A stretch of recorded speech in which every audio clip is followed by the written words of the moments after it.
Welcome to FISM News. I'm Samuel Case. And I'm Seth Udinsky. On today's show, inflation continues to dog the U.S. economy. Meanwhile, the January 6th committee asked Donald Trump to testify. That's right, and new polling shows Bible reading changes lives.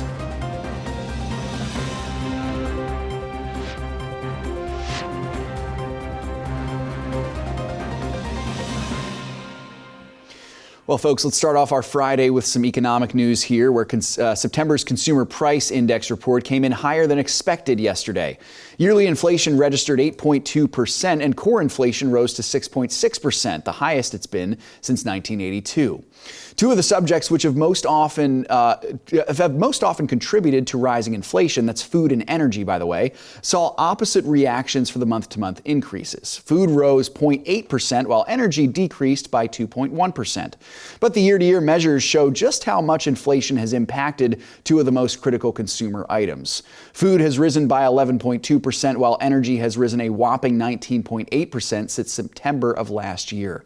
Meanwhile, Financial Issues host Shanna Burt said the report shows inflation is slowing but not coming down. Here she is. On Thursday, we got the big CPI number. Month over month, has inflation peaked? Well, maybe. But is it coming down? No, it's not. Month over month, it's actually up 0.4%. The annual rate of inflation in the U.S., even though it slowed for the third month in a row, sits at 8.2% for September of 2022.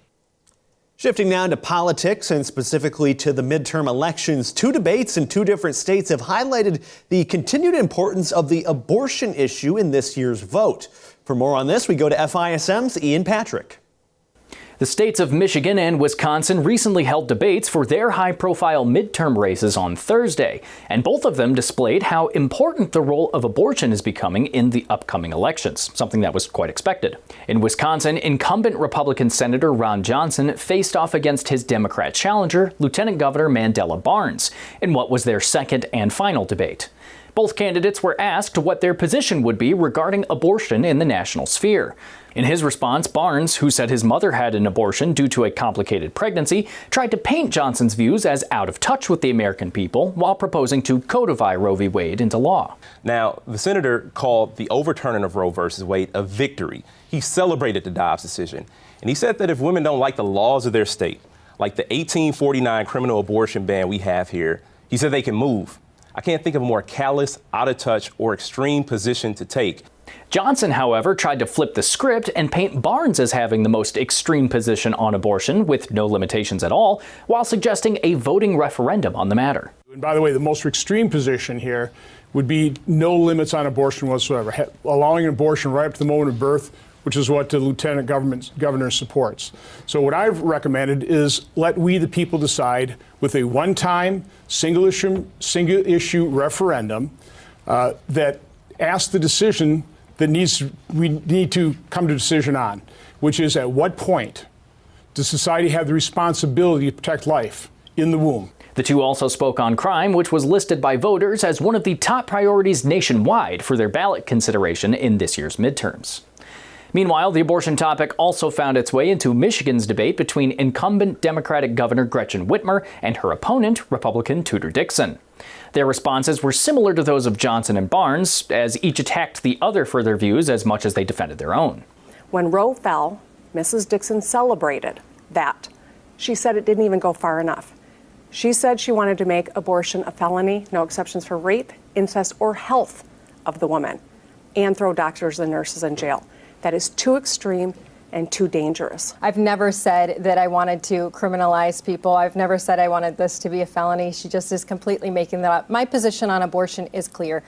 I am pro-life with exceptions for life of the mother. And you should understand her position. It's extremely radical. It's abortion up to the moment of birth. However, their debate went a step further and discussed whether or not the will of the people would be respected regarding a ballot proposal to approve a right to abortion in the state.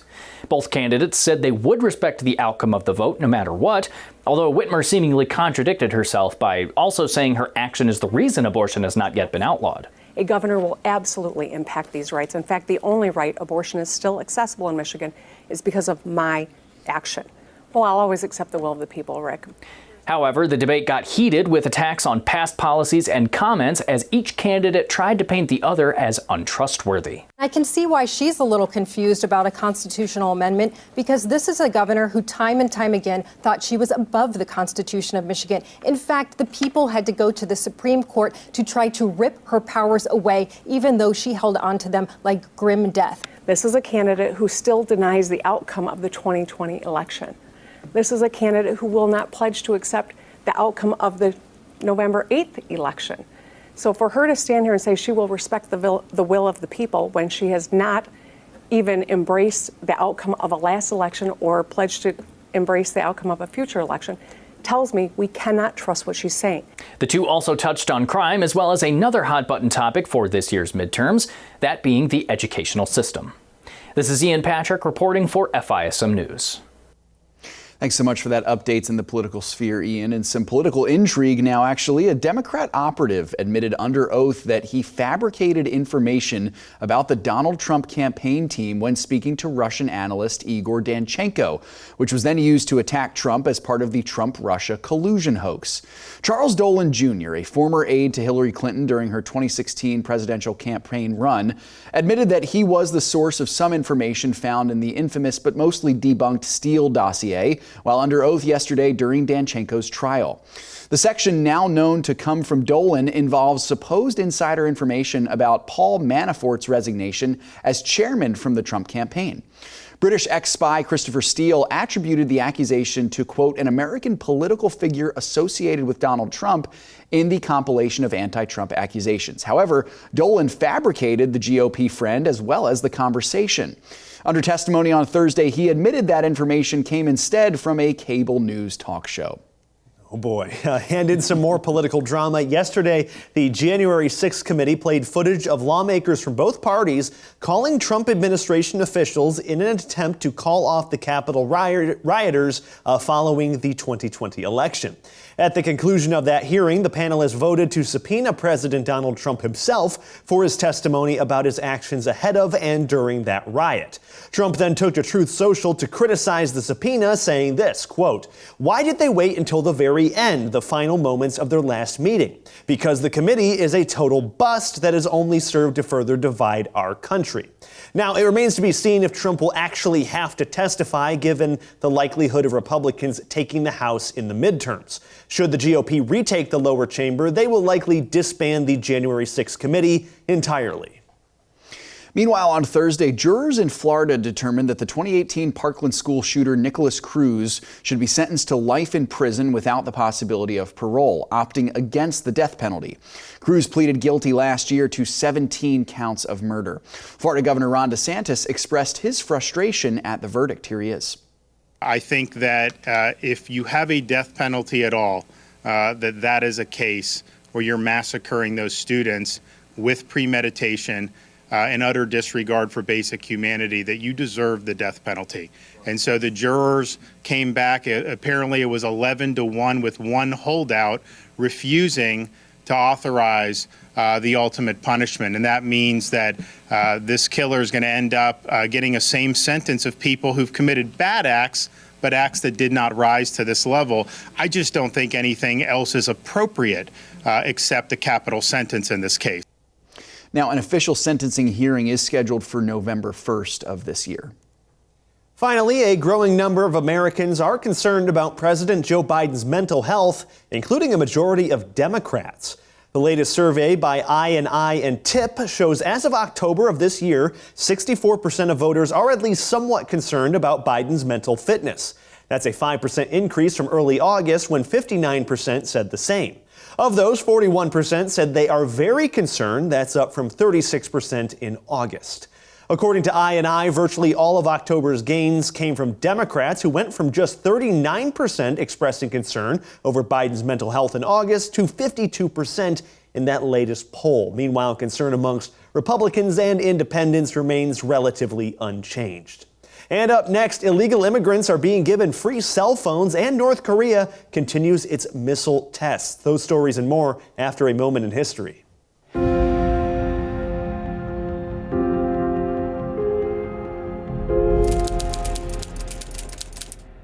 Welcome back to A Moment in History. I'm Seth Udinsky. Let's take a trip back in time in a rather odd sphere of historical discovery, the history of food. Now, in a separate moment in history, we've explored the history of pizza.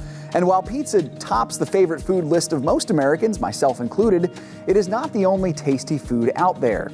In the U.S. and across the world, there is a food that in some ways is eaten for all 3 meals and enjoyed by all ages. It comes in various forms, but is known by a universal name, a name which comes from a fascinating historical backstory, the sandwich. Throughout history, there has consistently been a food group with bread and either cheese or meat on it, the forerunner of the sandwich. For example, in the early Middle Ages, the forerunner of this meal was a dish of meat or cheese on top of bread that would actually often not be eaten by the aristocracy, but rather be given to animals or to the serfs. Perhaps medieval cooks didn't quite have the refined palate for delicious cuisine that we do today, but that's another story. Historians are uncertain as to how true the invention of the sandwich is, but there is substantial evidence for the following story. In the early 18th century in England, there was a nobleman by the name of John Montagu. Now, Montagu was the earl of a small town called Sandwich in the southeastern coast, just off the narrow point of the English Channel. According to the story, the Earl of Sandwich was playing a friendly game of cards with some fellow nobles when he asked for a rather specific bite to eat, a slab of meat stuck between 2 pieces of bread. His friends saw the treat and were intrigued, so they asked for, quote, the same as sandwich. Thus, the name sandwich was born. Regardless of the truth of this delectable tale, the sandwich grew exponentially in popularity throughout the next 3 centuries. And today, it comes in many forms, and often it depends on the region of the world. Classic PB&J, burgers, paninis, subs, cheesesteaks if you're from Philadelphia like we are, quesadillas, falafel, and not without controversy, hot dogs? Maybe the legitimacy of a hot dog as a sandwich might have to be the topic of a future moment in history. Well, thanks so much for joining me once again for this delicious version of A Moment in History. I'm involved with a pro-life clinic, and we do ultrasounds weekly. And last week, just one example of a mom who came in was very abortion-minded, and when she saw the picture of her baby on ultrasound and saw that beating heart, it was a defining moment that just broke her, and she said, I just can't allow this baby to be killed, were her own words. And then we were able to share the gospel. Sometimes we were able to give out a Bible if they're open and just minister to her the truth, the scientific truth, and God's love. Would you join us and Preborn in the fight against abortion? Give right now by dialing pound 250 and saying that keyword baby. Your gift will help change the mind and heart of a mother considering an abortion. Pick up that phone again. Donate by dialing pound 250 and saying the keyword baby. From the very beginning, you are the greatest teacher your child will ever know. You teach them to choose their friends carefully and to guard their eyes, their hearts, and minds against what could harm them. Everything you invest into your children will determine how they will go on to serve the kingdom. Every choice matters, and you teach them that their choices matter as well. But are we leading them to be good stewards of the blessings they've been given? We all want what is best for our kids, and as Christians, we know that to teach our children about the value of how they spend their time and their money is simply one of the most practical ways of applying biblical principles to their daily lives. Here at Timothy Plan, we filter and focus our investments on companies that maintain pro-life and pro-family values. Before investing, consider the fund's investment objectives, risks, charges, and expenses. Contact Timothy Plan or your financial professional for a prospectus containing this and other valuable information. Please read it carefully. Distributed by Timothy Partners, Ltd., member FINRA. Okay, welcome back to FISM News. I'm Samuel Case. Bexar, Texas Sheriff Javier Salazar has certified that illegal immigrants flown to Martha's Vineyard last month by Florida Governor Ron DeSantis were victims of a crime. Salazar said DeSantis is being investigated for possible unlawful restraint, and the sheriff has also submitted documents that will allow the close to 50 Venezuelan migrants flown to Martha's Vineyard to apply for U visas. These visas are set aside for victims of certain crimes who have suffered mental or physical abuse and are helpful to law enforcement or government officials in the investigation or prosecution of criminal activity. Salazar opened an investigation into DeSantis' actions last month, saying the migrants were, quote, lured under false pretenses to Martha's Vineyard, although he could not not point to a specific crime at the time. DeSantis says the migrants were clearly told where they were going and even signed waivers. The sheriff's certification came only a day after the Treasury Department also opened an investigation into Ron DeSantis. Meanwhile, a new report shows that a federal program providing smartphones to illegal immigrants is costing the American taxpayer hundreds of thousands of dollars per day. The program is part of ICE's Alternatives to Detention plan. It includes issuing technologies to this category of undocumented immigrants. The technology includes GPS tracking devices, telephonic reporting, or a smartphone application. Now, according to ICE, the cost for maintaining the program sits at about $360,000 per day. Former DHS senior advisor and director of investigations at the Center for Immigration Studies, John Fear, told reporters, quote, "The Alternatives to Detention program has already proven to be a costly failure, with thousands of aliens disappearing from monitoring every year, and there's no reason to think this will be any different." Meanwhile, the former acting director of ICE explained that the program is, quote, "popular among the left. It sounds great, but the reality is that people in these programs will likely never be deported." Speaking of the border and illegal immigration, according to a new report from the Heritage Foundation, Homeland Security Secretary Alejandro Mayorkas was privately informed that Border Patrol agents did not, in fact, whip Haitian migrants before publicly referring to those images last year as horrifying. Take a look at what he had to say back then. We, our entire nation, saw horrifying images that do not reflect who we are, who we aspire to be, or the integrity and values of our truly heroic personnel in the Department of Homeland Security. The investigation into what occurred has not yet concluded. We know that those images painfully conjured up the worst elements of our nation's ongoing battle against systemic racism. As we reported, the photographer later told reporters that he never saw the agents whip anyone. Meanwhile, a 9-month investigation into the incident by federal officials later found the agents had not struck any of the migrants with their horse reins. Mayorkas has not yet retracted his statements or apologized to those agents, who are in fact still facing disciplinary charges. And in the war in Ukraine, Russia on Friday made a surprising announcement that it is organizing the evacuation of pro-Moscow residents of Kherson in what could be a sign that the Kremlin is concerned about Ukraine's continued gains along the southern front. Ukraine's army has continued to press its counteroffensive further into the Kherson region, though the advance has slowed somewhat as Russia continued heavy artillery and missile strikes through Ukraine for a 5th consecutive day. Kyiv said on Thursday that its armed forces have thus far liberated a combined 627 settlements in the regions of Kherson, Kharkiv, Donetsk, and Luhansk. In other parts of the world, North Korea fired a short-range ballistic missile into the sea and hundreds of artillery rounds near the border with the South today. South Korea scrambled fighter jets when a group of about 10 North Korean military aircraft flew close to their heavily fortified border.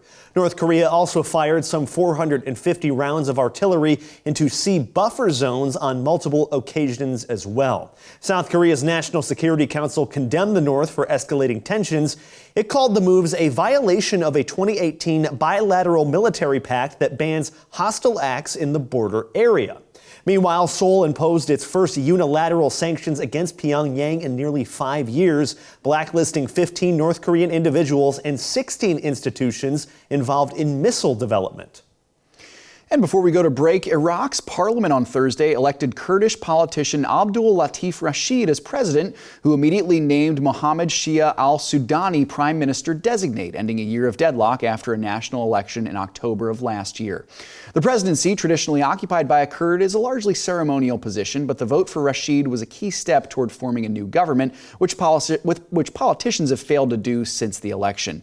Thursday's vote, which was the 4th attempt to elect a president this year, took place shortly after 9 rockets landed around the Iraqi capital's green zone. And with that, we head into our next break, but stay tuned as we look at more coverage in some national news as well as religion and sports. We'll be right back. FISM News is a conservative news source with a biblical worldview. With us, you get just the news grounded in truth. And now, with the new FISM TV app, it's even easier to take FISM News with you wherever you go, so you're never behind on what's happening. Not only are FISM News articles updated regularly throughout the day, but you can now easily access and read them right from your smartphone. And with just a few taps, you can share stories with friends through messages, email, or social media. Tragically, and all too often, a young mother in an unplanned pregnancy is in crisis. You can be there for her by giving a life-changing ultrasound through preborn. Seeing her baby on ultrasound is a game changer, doubling the chances she will choose life from 40% to 80%. For only $28 a month, less than $1 a day, you can show a mom her baby on ultrasound. It's important to be prepared for the future, so we invest now to be responsible and ensure our financial future. But what many of us don't know is that how we invest just might be dishonoring to our Lord and Savior. There are companies that you could be investing in that support pornography, gambling, abortion, human trafficking, and other things that God detests. Invest with integrity. Invest biblically with the Timothy Plan.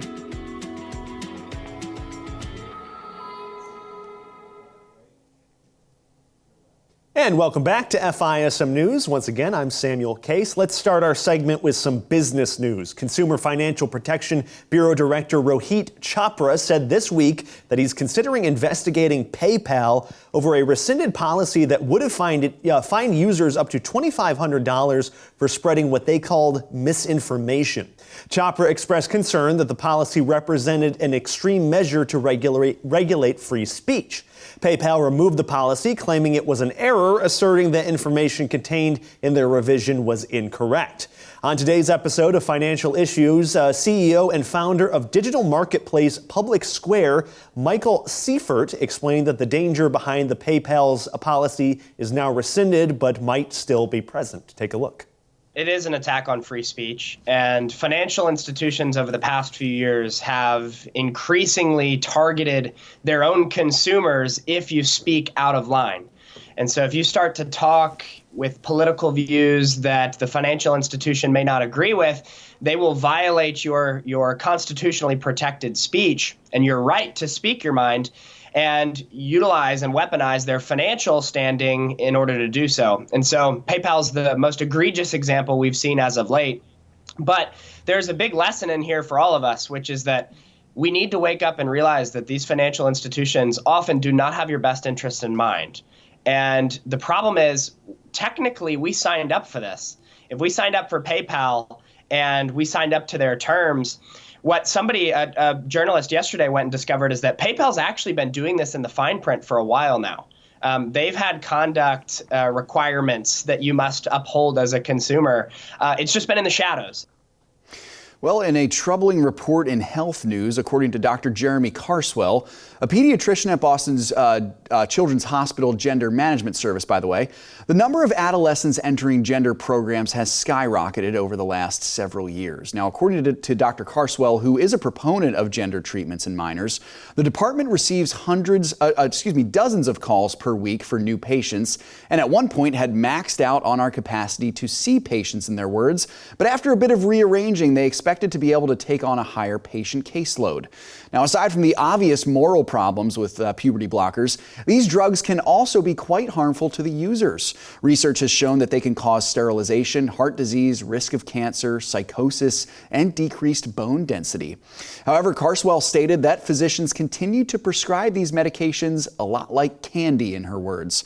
Now, Carswell, for her part, acknowledged that there should be more conversations around the potential consequences of giving these drugs to children, saying that these drugs cannot keep patients in perpetual adolescence forever.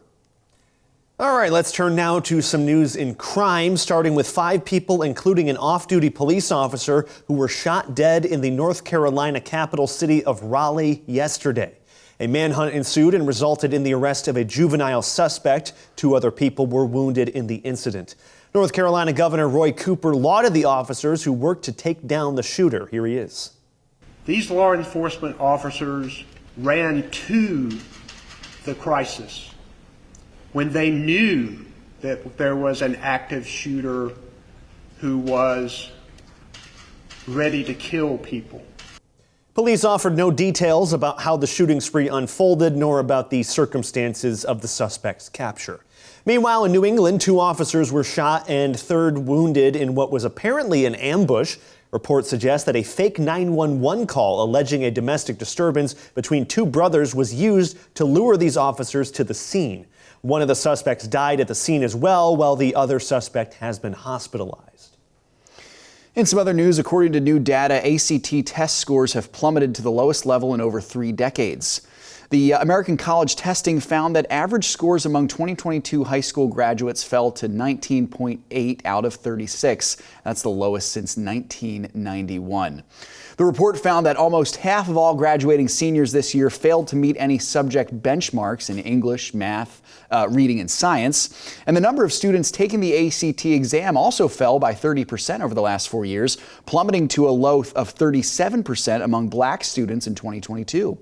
Now, despite this, a growing number of colleges are dropping standardized test requirements for admission, rising from 45% of universities before the pandemic to a record high of 80% last year. Okay, now for some good news. The American Bible Society has released its 12th annual State of the Bible Survey, and this study found an encouraging statistic. 92% of Bible-reading Americans said the message of the Bible has changed their life. The researchers shared this, quote, "Ultimately, Bible use isn't only about opening a book or an app, it's about interacting with God. And when people connect with God in Scripture, their lives change, their attitudes change, their values change." That poll also found that 38% of people who do not regularly read the Bible also said the message was life-changing. Though these numbers certainly are encouraging, sadly the poll also shared that the number of those who are largely disengaged with the Bible has grown from 136 million to 145 million in the last 4 years. It is good news there, Sam, though, with that story. And the message of the Bible, obviously, is the greatest news of all. That's really good stuff. Let's close out our show in sports here, folks, where Week 6 of the NFL season began with a Thursday night matchup between 2 rather mediocre teams, the Washington Commanders and the Chicago Bears. The game lived up to its underwhelming billing as the Commanders escaped Chicago with an ugly 12-7 win, thanks to a failed 4th down conversion at the goal line on the Bears' final possession. Both teams now sit at 2-4 on the year. Now, the game is the latest in an unfortunate trend that has tended to plague Thursday night football this year, as multiple Thursday games have fallen woefully short of the standards of excitement that is to be expected for a primetime NFL matchup. Meanwhile, the Major League Baseball divisional series continued yesterday as the Houston Astros took a 2-0 lead over the Seattle Mariners with a 4-2 home victory. Game 2 of the Guardians-Yankees series, meanwhile, was scheduled for yesterday but was postponed to today due to rain. All right, that's our show and our week. Thank you so much for joining us, and please visit FISMnews.tv for more content and stories over the weekend. That's right. For any updates over the weekend, until our next show on Monday, follow us on social media at FISM News, or you can download the app right to your smartphone. It's the FISM app. Thanks so much, everyone. God bless. Have a great weekend, and we'll see you on Monday with more news.